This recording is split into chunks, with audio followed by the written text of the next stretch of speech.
about 10 days after 9/11, I went through the Pentagon and I saw Secretary Rumsfeld and Deputy Secretary Wolfowitz. I went downstairs just to say hello to some of the people on the Joint Staff who used to work for me, and one of the generals called me and he said, "Sir, you got to come in. You got to come in and talk to me a second." I said, "Well, you're too busy." He said, "No."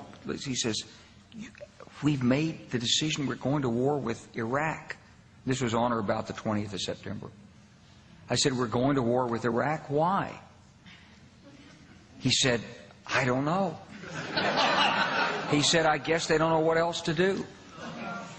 So I said, "Well, did they find some information connecting Saddam to Al-Qaeda?" He said, No. He says, "There's nothing new that way. They've just made the decision to go to war with Iraq."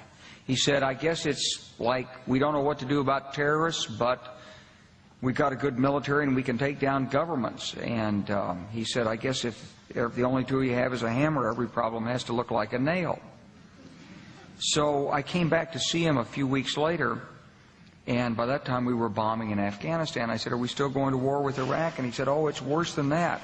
He said, he reached over on his desk, he picked up a piece of paper, and he said, I just got this down from upstairs," meaning the Secretary of Defense's office today, and he said, "This is a memo that describes how we're going to take out 7 countries in 5 years, starting with Iraq and then Syria, Lebanon, Libya, Somalia, Sudan, and finishing off Iran."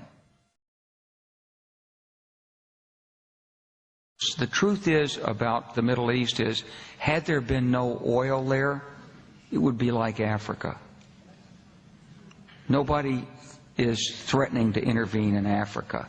The problem is the opposite. We keep asking for people to intervene and stop it.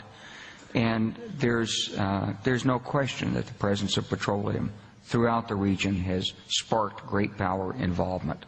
Whether that was the specific motivation for the coup or not, I can't tell you, but there's always been this attitude that somehow we could intervene and use force in the region.